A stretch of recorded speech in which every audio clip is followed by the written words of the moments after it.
ನೀರಿನ ಪ್ರಾಬ್ಲಮ್ ಭಾಳ ಐತ್ರಿ ಸರಿ. ಊಟಕ್ಕದು ಬಿಟ್ಟಾಗ ನೀರಿನ ಕಲಬುರಗಿ ಜಿಲ್ಲೆಯ ಜೇವರ್ಗಿ ತಾಲೂಕಿನ ನಿಲೋಗಿ ಗ್ರಾಮದಲ್ಲಿ ನಿರಂತರವಾಗಿ ಸುರಿದ ಭಾರೀ ಮಳೆಯಿಂದಾಗಿ ಹಳೆಯ ಶಾಲಾ ಕೊಠಡಿಗಳು ಶಿಥಿಲಾವಸ್ಥೆಗೆ ತಲುಪಿದ್ದು, ಅದರಲ್ಲಿಯೇ ಮಕ್ಕಳು ಕುಳಿತು ಪಾಠವನ್ನು ಕೇಳುವ ದುಸ್ಥಿತಿ ನಿರ್ಮಾಣವಾಗಿದೆ. ನಿಲೋಗಿ ಗ್ರಾಮದ ಸರ್ಕಾರಿ ಕಿರಿಯ ಪ್ರಾಥಮಿಕ ಶಾಲೆ ಹಾಗೂ ಸರ್ಕಾರಿ ಪ್ರೌಢಶಾಲೆ ಇವು ಎರಡೂ ಶಾಲಾ ಕೊಠಡಿಗಳು ಸಂಪೂರ್ಣವಾಗಿ ಹದಗೆಟ್ಟಿವೆ. ಬೆಳಗ್ಗೆ ಶಾಲೆಗೆ ಪ್ರವೇಶ ಮಾಡಬೇಕಾದ್ರೆ ಇಲ್ಲಿನ ವಿದ್ಯಾರ್ಥಿಗಳಿಗೆ ಮೊದಲನೆಯ ಪಾಠ ಶಾಲೆ ಕೆಸರು ಮತ್ತು ನೀರನ್ನು ನೋಡುವಂತಾಗಿದೆ. ಗ್ರಾಮೀಣ ಭಾಗದಲ್ಲಿಯೇ ಅತಿಯಾದ ಮಳೆಯಾಗಿದ್ದು ಹೆಚ್ಚು ಶಾಲೆಗಳಿಗೆ ಹಾನಿ ಉಂಟಾಗಿದೆ. ಆದರೆ ಮಕ್ಕಳಿಗೆ ಈಗ ದುರಸ್ತಿ ಇರುವ ಕಟ್ಟಡದಲ್ಲಿ ಕುಳಿತುಕೊಳ್ಳುವುದು ಕೂಡ ದೊಡ್ಡ ಸಮಸ್ಯೆಯಾಗಿದೆ. ಏಕೆಂದರೆ ಮಳೆಯಿಂದ ಈಗಾಗಲೇ ಶಾಲೆಯ ಕೊಠಡಿಗಳು ನೆನೆದು ಹೋಗಿದ್ದು, ಶಾಲೆ ಆರಂಭ ಇದ್ದಾಗ ಬಿದ್ದರೆ ದೊಡ್ಡ ದುರಂತ ಸಂಭವಿಸುವ ಸಾಧ್ಯತೆ ಹೆಚ್ಚಿದೆ. ಇನ್ನು ದನಿತ ಓಲಿಯಲ್ಲಿದ್ದ ಸರ್ಕಾರಿ ಕಿರಿಯ ಪ್ರಾಥಮಿಕ ಶಾಲೆ ಎಲ್ಲ ಶಾಲಾ ಕೊಠಡಿಗಳು ಸಂಪೂರ್ಣವಾಗಿ ನೀರಿನಲ್ಲಿ ನೆನೆಯುತ್ತಿದೆ. ಮುನ್ನೆಚ್ಚರಿಕೆಗಾಗಿ ಅಂಬೇಡ್ಕರ್ ಭವನದಲ್ಲಿ ಶಾಲಾ ಮಕ್ಕಳು ವಿದ್ಯಾಭ್ಯಾಸವನ್ನು ಮಾಡುತ್ತಿರುವುದು ಅಧಿಕಾರಿಗಳಿಗೆ ನಾಚಿಕೆಗೇಡು ಸಂಗತಿಯಾಗಿದೆ. ತಾಲೂಕಿನ ಪ್ರತಿನಿಧಿಗಳು, ಶಿಕ್ಷಣ ಇಲಾಖೆ ಅಧಿಕಾರಿಗಳೇ ಇತ್ತ ಗಮನವನ್ನು ಹರಿಸಿ ಸಮಸ್ಯೆಯನ್ನು ಬಗೆಹರಿಸಬೇಕು ಎಂದು ಸ್ಥಳೀಯರು ಆಗ್ರಹಿಸಿದರು. ವರದಿಗಾರರು Lakshman Pawar, Indian public TV, Kannada, Kalaburagi. ಊಟಕ್ಕದು ಬಿಟ್ಟಾಗ ನೀರಿನ ಸ್ವಲ್ಪ ನಮ್ಗೆ ಭಾಳ ಪ್ರಾಬ್ಲಮ್ ಆಗೈತೆ ಸರಿ. ಇಲ್ಲಿ ಶೌಚಾಲಯನೂ ಇಲ್ಲ ಸರಿ. ಶೌಚಾಲಯಗಳು ಹೋಗ್ಬೇಕಂದ್ರೆ ಭಾಳ ಪ್ರಾಬ್ಲಮ್ ಆಗೈತೆ ಸರಿ.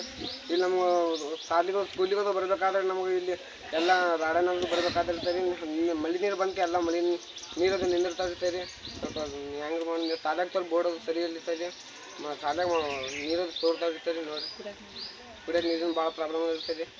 ಅಂದರೆ ಇದು ಈ ಥರ ಸ್ಥಿತಿಗತಿಯಾಗಿ ಎಷ್ಟು ದಿನ ಇತ್ತಪ್ಪ ಇಲ್ಲಿ? ಮಳೆ ಯಾವಾಗ ಬರ್ತದೆ ಸರ್ ಅವಾಗ ಎನಿ ಟೈಮ್ ಇರ್ತದೆ. ನಿಮ್ಗೆ ಆಟದ ಮೈದಾನ ಸ್ಥಿತಿ ಹೇಗಿದೆ? ಆಟದ ಮೈದಾನ ಫುಲ್ ನೀರು ಫುಲ್ ರಾಡಿ ಐತೆ ಸರಿ. ನಾವು ಊಟಕ್ಕದು ಕೊಡ್ಬೇಕಂತ ಸರ್ ಫುಲ್ ರಾಡಿಗೆ ಕೊಡ್ಬೇಕಾದ್ರೆ ಸರ್. ನೀರಿನ ಭಾಳ ಪ್ರಾಬ್ಲಮ್ ಇದೆ ಸರ್. ಏನು ಎಷ್ಟನೇ ಕ್ಲಾಸ್ ಹೋಗ್ತಾ ಇದ್ದೀವಿ? ನಾವು 10th ಕ್ಲಾಸ್ ಸರ್. ನಿಮ್ಮ ಹೆಸರು? ದಾವೂದ್. ತುಂಬ ಗಲೀಜಿದೆ, ಸ್ವಚ್ಛತೆ ಇಲ್ಲ. ಮತ್ತು ಊಟಕ್ಕೆ ಹೋಗ್ಬೇಕಾದ್ರೆ ಎಲ್ಲ ರಾಡಿಯಲ್ಲೇ ಕೂತ್ಕೋಬೇಕು. ಮತ್ತು ನಡೆದಾಡೋಗೆಲ್ಲ ಕಾಲಿಗೆಲ್ಲ ರಜೆ ಹಾಕುತ್ತೆ. ಮತ್ತು ರೂಮಲ್ಲೆಲ್ಲ ಮಳೆ ಬಂದಾಗ ಸೋರುತ್ತೆ. ನೀವೇ ಏನಾದರೂ ಮಾಡಬೇಕು. ಅಂದರೆ ಇಲ್ಲಿ ಸಂಬಂಧಪಡ್ತಕ್ಕಂಥ BO ಕೂಡ ಇನ್ನೂವರೆಗೆ ಯಾರು ಬಂದಿಲ್ಲ? ಮೇಲಾಧಿಕಾರಿಗಳು ಬಂದಿಲ್ವಾ ಇಲ್ಲಿ? ಇಲ್ಲ ಸರಿ ಸರಿ. ಆಗಿರ್ಬೋದು, ಇಲ್ಲಾಂದ್ರೆ ವಾಲಿಬಾಲ್ ಆಡ್ಲಿಕ್ಕಾಗಿರ್ಬೋದು, ಏನು ಕುಂಟೆ ಪಿಲ್ಲೆ ಆಗಿರ್ಬೋದು, ಏನೋ ಒಂದು ಆಡ್ಲಿಕ್ಕೆ ನಿಮ್ಗೆ ಆಟದ ಮೈದಾನ ಇದೆನಾ? ಮಳೆ ಬಂದ್ರೆ ಸ್ವಿಮ್ಮಿಂಗ್ ಪೂಲ್ ಆಗ್ತದೆ. ಮಳೆ ಬಂದ್ರೆ ಹೊರತು ತುಂಬ ಹರಿತದ? ಹಾಂ ಹಾಂ ಹಾಂ. ಅಂದರೆ ಈಗ ಇಲ್ಲಿ ನಿಮಗೆ ಸ್ಕೂಲ್ನಾಗ ಏನೇನು ಕೊಡ್ತಾರಮ್ಮ ನಿಮಗೆ? ತತ್ತಿ ಕೊಡ್ತಾರೆ, ಬಾಳಿಕೆ ಕೊಡ್ತಾರೆ, ಹಾಲು ಕೊಡ್ತಾರೆ, ಅನ್ನ ಸಾರು ಕೊಡ್ತಾರೆ. ಹ್ಞೂ. ನಿಮ್ಮ ಟೀಚರ್ಸ್ ಹೆಸರು ಏನೇನಿದೆ ಅಮ್ಮ? ನಮ್ಮ ಟೀಚರ್ ಸರ್ ಅದಾರ. ಹಾಂ ಸರ್ ಅದಾರ. ಹಾಂ ಸರ್ ಹೆಸರು ಏನದ? ಒಬ್ಬರ ಹೆಸರು ಅಕ್ಷಕ್ ಸರ್ ಅದಾರಿ, ಒಬ್ಬರ ಹೆಸರು ಯಶೋಧರ್ ಸರ್ ಅದಾರ. ಅವರೆಲ್ಲ ಬಂದು ಕರೆಕ್ಟ್ ಕ್ಲಾಸ್ ಹೋಗ್ತಾರೆ ನಿಮ್ಗೆ? ಸರಿ ಸರಿ. ಒಂದು ಸಮುದಾಯ ಭವನದಲ್ಲಿ ಇಲ್ಲಿರ್ತಕ್ಕಂಥ ಶಿಕ್ಷಕರು ಅವರಿಗೆ ಒಂದು ಶಿಕ್ಷಣ ಕೊಡುವಂಥ ಒಂದು ಕೆಲಸ ಮಾಡ್ತಾ ಇದ್ದಾರೆ.